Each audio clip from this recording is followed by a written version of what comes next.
Friends, welcome to Kavitha சமையலறை. இன்றைக்கி ஒரு இன்ட்ரெஸ்டிங்கான வீடியோ ஒன்று பார்க்கலாங்க.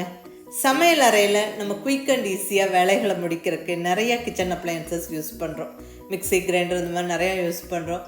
அந்த வகையில் ஹேண்ட் பிளண்டர் பற்றின ரிவ்யூ வீடியோ இன்றைக்கி ஒன்று பார்க்கலாங்க. இதில் மோஸ்ட் ரிக்வஸ்டட் வீடியோ நிறையா பேர் கேட்குறீங்க, நீங்கள் யூஸ் பண்ணுற ஹேண்ட் பிளண்டர் பற்றின ரிவ்யூ வீடியோ போஸ்ட் பண்ணுங்கள், எங்களுக்கு உபயோகமாக இருக்குன்னு. ஸோ இன்றைக்கி அதை பார்த்துடலாங்க. நான் யூஸ் பண்ணுறது ப்ரெஸ்டீஜுடைய ஹேண்ட் பிளண்டர். இது முழுக்க பர்சனல் ரிவ்யூ. இது ஒரு ஸ்பான்சர் வீடியோவோ பெய்டு ப்ரமோஷனோ கிடையாது. என்னோடய பர்சனல் ஒப்பீனியனை உங்களோட ஷேர் பண்ணிக்கிறேன். நான் இந்த ஹேண்ட் பிளண்டரை எப்படி யூஸ் பண்ணிக்கிறேன், இதோட மற்ற அட்டாச்மெண்ட்ஸையும் நான் எப்படி உபயோகப்படுத்திக்கிறேன் அப்படிங்கிறத உங்களோட பகிர்ந்துக்கிறேன். ஸோ உங்களுக்கு அது யூஸ்ஃபுல்லாக இருக்கும், ஒரு ஐடியா கிடைக்கும். இந்த மாதிரி ஒரு ஹேண்ட் பிளண்டரோ இல்லை ஒரு எலக்ட்ரிக் சாப்பரோ வாங்குறதுக்கு உங்களுக்கு ஹெல்ப்ஃபுல்லாக இருக்கும். ஸோ இன்றைக்கி அதை பார்த்துடலாங்க. ஸோ ஃபஸ்ட்டு இந்த ப்ரெஸ்டீஜுடைய ஹேண்ட் பிளண்டரோட மற்ற அட்டாச்மெண்ட்ஸ் என்னென்னு பார்த்துடலாம். எலக்ட்ரிக் சாப்பர், நம்ம காய்கறிகள்லாம் வெட்டிக்கிறதுக்கு உபயோகப்படுத்தக்கூடிய இந்த எலக்ட்ரிக் சாப்பர் இதில் அட்டாச் ஆகிருக்கு. இந்த பிளேடு இப்படி டிட்டாச் பண்ணி எடுத்துக்கலாம். ரொம்ப ஈஸியாக தான் இருக்கும். அதை நம்ம இப்படி எடுத்துக்கிட்டு நம்ம கழுவுறக்கு வைக்கிறதுக்கு எல்லாம் ஈஸியாக இருக்குது. ஸோ இது ஒரு அட்டாச்மெண்ட் இருக்குது, அதுக்கான மூடி இது. அடுத்தது பிளெண்டிங் ஜார். இதில் நம்ம பொருட்களெல்லாம் சேர்த்து பிளெண்ட் பண்ணுறதுக்கு ஈஸியாக இருக்குது. அளவுகளெல்லாம் மென்ஷன் ஆகிருக்கு. நல்ல ஒரு ஃபுட் கிரேட் பிளாஸ்டிக்கில் பண்ணியிருக்கிறாங்க. ஸோ யூஸ் பண்ணுறதுக்கு நம்மளுக்கு கம்ஃபர்டபுளாக தான் இருக்குது. அடுத்தது ஒரு விஸ்கிங் அட்டாச்மெண்ட்டு. இதில் முட்டை, க்ரீம், கேக் பேட்டர், புட்டிங் பேட்டர்லாம் நம்ம விஸ்க் பண்ணுறதுக்கு ரொம்ப ஹெல்ப்ஃபுல்லாக தான் இருக்குது. இதுக்கான ஒரு ஸ்பெஷல் நாப் ஒன்று இருக்குது. இதில் தான் நம்ம இந்த விஸ்கை ஃபிட் பண்ணிவிட்டு நம்ம அந்த மோட்டரோட அட்டாச் பண்ணிக்கணும். இதெல்லாம் எப்படி பண்ணணுங்கிறத இப்போ பார்க்கலாங்க.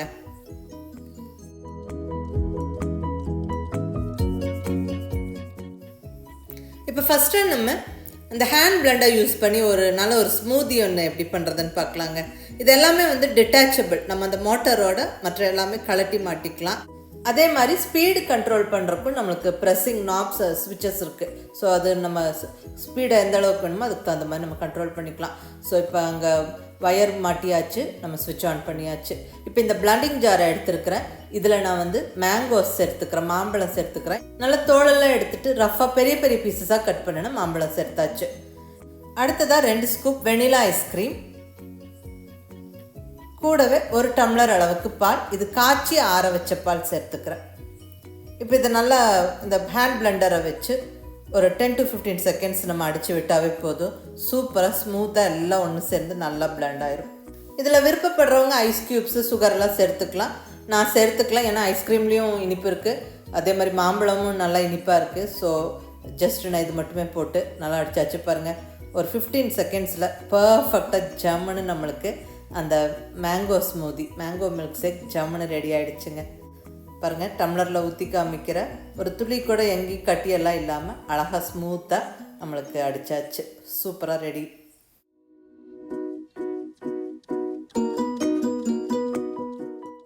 இப்போ அடுத்தது ஒரு கடையல் சட்னியை நான் எப்படி இந்த ஹேண்ட் பிளண்டர் யூஸ் பண்ணி கடையிறேன்னு பார்க்கலாம். நம்ம மத்து வச்சு கடையணுன்னா அந்த தண்ணியெல்லாம் வடித்து வச்சுட்டு பாத்திரத்தை நல்லா பிடிச்சி கொடுத்துட்டு மற்ற வச்சு கடைஞ்சாதான் நல்லா கடைப்படும். இந்த மாதிரி இந்த எலக்ட்ரிக் ஹேண்ட் பிளண்டர் யூஸ் பண்ணுறதா இருந்தால் டக்குன்னு ஒரு 5-6 செகண்டில் வேலையாகிடுங்க. பாருங்கள், அப்படியே ஆன் பண்ணி விட்டு ஒரு 5 to 6 செகண்டில் எல்லாமே நல்லா கடைப்பட்டுருச்சு. ரொம்ப பேஸ்ட் மாதிரி அப்போ இந்த சட்னியெல்லாம் கடையக்கூடாது, ஓரளவுக்கு அப்படியே கடைஞ்சி விட்டுறணும். பாருங்கள், அவ்வளோதான், நான் கடைஞ்சாச்சு. ஸோ எனக்கு இந்த ஹேண்ட் பிளண்டர் மோஸ்ட்டாக யூஸ் ஆகுறது இந்த கடையல் குழம்பு, கடையல் சட்னி செய்கிறதுக்கு தான். நான் ரசத்துக்கு கூட தக்காளி இதெல்லாம் இதுலேயே ஹேண்ட் பிளண்டர்லேயே கடைஞ்சி விட்டுருவேன். ஸோ எனக்கு இந்த ஹேண்ட் பிளண்டர் டெய்லி நான் யூஸ் பண்ணுவேன். எனக்கு இது இருந்தால் தான் வேலையாகும். ஸோ குயிக் அண்ட் ஈஸியாக சமையலை முடிக்கிறதுக்கு இந்த ஹேண்ட் பிளண்டர் எனக்கு ரொம்ப அவசியம். அந்த ஹேண்ட் பிளண்டரில் இருக்கிற அந்த டிட்டாச்சபிள் ஸ்டிக்கில் இருக்கிற அந்த பிளேடு நல்ல குவாலிட்டியாக தான் இருக்குது, நல்லா இருக்குது. நம்மளுக்கு கழுவுறப்பவும் சேஃப்டியாக தான் இருக்குது, வேலையும் குயிக்காக ஆகுது. அடுத்தது இந்த எலக்ட்ரிக் சாப்பர் நம்மளுக்கு எப்படி யூஸ் ஆகுதுன்னு பார்த்துடலாங்க. நம்ம காய்கறி, வெங்காயம், தக்காளி எல்லாமே கட் பண்ணிக்கலாம். இப்போ நான் வெங்காயம் கட் பண்ணுறேன். இப்போ நான் ஒரு குயிக்கான ஒரு எக் கிரேவி பண்ண போகிறேன். அதுக்கான வெங்காயம், பூண்டு, இஞ்சி எல்லாம் நான் இந்த எலக்ட்ரிக் சாப்பர்லேயே போட்டு கட் பண்ணிக்கிறேன். இப்போ வெங்காயம் சேர்த்தாச்சுங்க. இது கூடவே இஞ்சி பூண்டு சேர்த்து விட்டுறலாம். 4 பல் பூண்டு, 1 இன்ச் அளவுக்கு இஞ்சி சேர்த்தாச்சு. கூடவே ஒரு பச்சை மிளகாவும் போட்டு விட்டுறலாங்க. இப்போ நான் கிரேவிக்கு இதை சாப் பண்ணுறேன். ஸோ நல்லா ஃபைனாக சாப் பண்ணி எடுத்துக்க போகிறேன். இப்போ இந்த மேலே இருக்கிற மூடியில் நம்ம அந்த மோட்டோ பாட்டை அட்டாச் பண்ணிடலாம். ஜஸ்ட்டு வச்சு விட்டு நம்ம லாக் பண்ணிட்டா முடிஞ்சுது. அதே மாதிரி கண்ட்ரோல் வந்து நம்ம கையில் இருக்குது. நம்மளுக்கு எந்த அளவுக்கு இந்த பீசஸ் வந்து வேணும், சின்னதாக வேணும்னா சின்னதாக அதுக்கு தகுந்த மாதிரி அளவாக ஸ்பீடு வச்சு பண்ணிக்கலாம். ரொம்ப பொடியாக வேணும்னா அதுக்கு தகுந்த மாதிரி நம்ம ஸ்பீட் கண்ட்ரோல் பண்ணிக்கலாம். நான் இங்கே பொடியாக கட் பண்ணுறேன், ஏன்னா கிரேவி செய்ய போகிறேன். ஸோ நல்லா ஒரு 5-6 செகண்ட் நல்லா விட்டாச்சு. பாருங்கள், நல்லா ஃபைனாக பொடியாக கட் ஆகிடுச்சு. வெங்காயம், பூண்டு, இஞ்சி, பச்சை மிளகாய் எல்லாமே நல்லா கட் ஆகிடுச்சு. இதுக்கும் மேலேயும் நம்ம பொடியாக வேணுனாலும் கட் பண்ணிக்கலாம். இதெல்லாம் இதை விட கொஞ்சம் பெரிய பெரிய பீஸாக வேணுனாலும் அதுக்கு தகுந்த மாதிரி நம்ம கட் பண்ணிக்கலாம். பாருங்கள், எல்லாம் நல்லா கட் பண்ணியாச்சு. இப்போ இந்த பிளேடை நம்ம வெளியே எடுத்துடலாம். இப்போ நான் டைரெக்டாக கிரேவி செய்கிற பாத்திரத்துலேயே நான் கட் பண்ணின பொருளெல்லாம் போட்டுக்க போகிறேன். இப்போ கடாயில் எண்ணெய் விட்டு சோம்பு போட்டு கொஞ்சம் கருவேப்பிலை போட்டு விட்டாச்சு. இப்போ கட் பண்ணி வச்சுருக்கிற வெங்காயம், பூண்டு, இஞ்சி, பச்சை மிளகாவை உள்ள சேர்த்து விட்டாச்சுங்க. இப்போ இதை நல்லா வதக்கிடலாம். நல்லா அந்த வெங்காயம்லாம் நல்லா வதங்கணும், நல்லா கலர் மாறுற வரைக்கும் வதங்கணும். இஞ்சி பூண்டெல்லாம் நம்ம ராவாக அப்படியே சாப் பண்ணி போட்டிருக்கிறோம். ஸோ நல்லா வதங்கினா தான் கிரேவி நல்லாயிருக்கும். ஸோ அது வதங்கிட்டு இருக்கட்டும். இப்போ அந்த டைம் கேப்பில் நான் கிரேவிக்கான தக்காளியை சாப் பண்ணி எடுத்துக்க போகிறேன். இப்போ நல்லா ரஃபாக பெரிய பெரிய பீஸஸாக கட் பண்ணேன்னா தக்காளி சேர்த்தாச்சுங்க. கூடவே அந்த மோட்டோ அட்டாச்மெண்ட்டையும் வச்சு விட்டு லாக் பண்ணியாச்சு. இப்போ அதே மாதிரி ஸ்பீட் கண்ட்ரோல் நம்ம கையில் இருக்குது. நம்ம எந்த அளவுக்கு பொடியாக வேணுமோ, எந்த அளவுக்கு அது மசிஞ்சு வேணுமோ அந்த அளவுக்கு நம்ம அரைச்சிக்கலாம். பாருங்கள், நான் இங்கே நல்லா ஒரு 5-6 செகண்டு அரைச்சி விட்டுட்டேன். தக்காளி பாருங்கள் எவ்வளோ ஃபைனாக அது அப்படியே மசிஞ்சு போச்சு. ஸோ கிரேவிக்கு இந்த மாதிரி போட்டால் நம்மளுக்கு குயிக்காக வேலையாகும். ஸோ நல்லா கிரைண்ட் பண்ணியாச்சு தக்காளியை. இங்கே நல்லா வெங்காயமும் நல்லா வதங்கிருச்சு. இப்போ நம்ம தக்காளி சேர்த்து விட்டுடலாம். அந்த பாத்திரத்துலேருந்து டைரெக்டாக அப்படியே நான் கிரேவி செய்கிற பாத்திரத்துலேயே கொட்டி விட்டாச்சு. அவ்வளோதாங்க, இதுவும் நல்லா வதக்கிடலாம். கிரேவிக்கு தேவையான உப்பு, மஞ்சள் தூளெல்லாம் போட்டு விட்டுடலாம். ஸோ தக்காளி ஈஸியாக மசிஞ்சு வெந்துடும். மூடி வச்சு வேக வச்சோம்னா அவ்வளோதான், பர்ஃபெக்டாக நல்லா தக்காளியோட ரா ஃப்ளேவர்லாம் போய் எல்லாம் நல்லா ஒன்று சேர்ந்து வதங்கிருச்சு. இப்போ நம்ம மசாலா பொடியெல்லாம் போட்டு விட்டுடலாங்க. மிளகாய் பொடி, கரம் மசாலா, கூடவே 2 ஸ்பூன் மல்லிப்பொடியும் போட்டு விட்டு நல்லா ஒரு நிமிஷம் வதக்கி விட்டுறலாங்க. நல்லா வதங்கிருச்சு. இப்போ தேவையான அளவு தண்ணி சேர்த்துக்கலாம். தண்ணி சேர்த்து நல்லா கலந்து விட்டுட்டு ஒரு மூடியை போட்டு மூடி வச்சு ஒரு 2 நிமிஷம் கொதிக்க விட்டு எடுத்தோம்னா நல்லா அந்த ரா ஃப்ளேவர்லாம் போய் நல்லா எண்ணெய் பிரிஞ்சு ஜம்முன்னு கிரேவி ரெடி ஆயிடும். இப்போ நம்ம வேக வச்சு ரெடியாக வச்சுருக்கிற முட்டையை சேர்த்துடலாம். நான் இங்கே 4 முட்டை வேக வச்சு வச்சுருந்தேன், அது சேர்த்தாச்சு. நல்லா ஒரு வாட்டி கலந்து விட்டுட்டு திருப்பி மூடி வச்சு ஒரு 2 நிமிஷம் மட்டுமே சிம்மில் வச்சு விட்டுட்டு எடுத்துடலாம். பர்ஃபெக்டான எக் கிரேவி ஜம்முன்னு ரெடி ஆகிடுச்சுங்க. இது நல்ல தோசை, சப்பாத்தி, சாதத்தோடெல்லாம் சாப்பிட்றதுக்கு அட்டகாசமாக இருக்கும். அவ்வளோதான், ஒரு குயிக்காக ஒரு ரெசிபியும் சொல்லிட்டேன். ஒரு குயிக்காக சமையலை முடிக்கிறதுக்கு இப்போ ஐடியா சொல்லிகிட்ருக்கிறேன். இப்போ வெஜிடபிள்ஸ் எல்லாம் எப்படி இந்த எலக்ட்ரிக் சாப்பரில் கட் ஆகுதுன்னு பார்த்துடலாங்க.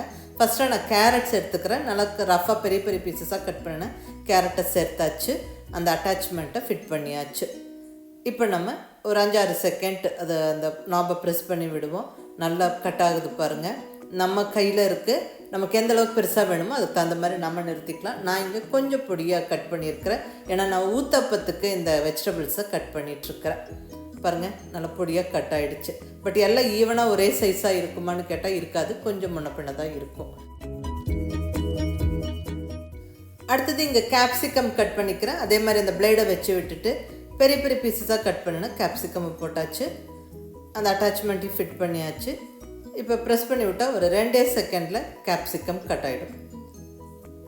நம்மளுக்கு எந்த அளவுக்கு இந்த பீசஸ் வேணுமோ அதுக்கு தகுந்த மாதிரி கட் பண்ணிக்கலாம். இப்போ பாருங்கள், கொஞ்சம் பெருசாக இருக்குது, இன்னும் ஒரு 2 செகண்ட் ஓட்டிக்கலாம்.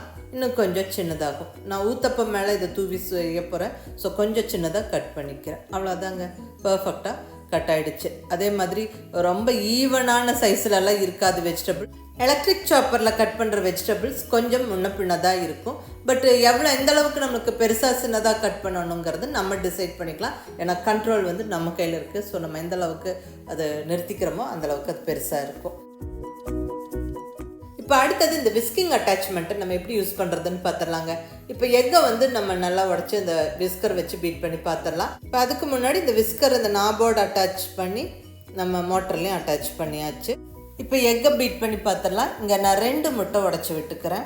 பிளண்டிங் ஜாரில் 2 முட்டை உடச்சாச்சு, ஊற்றியாச்சு. இப்போ இந்த விஸ்கிங் அட்டாச்மெண்ட் வச்சு நல்லா ஒரு 7-8 செகண்ட் அடித்து கொடுப்போம்.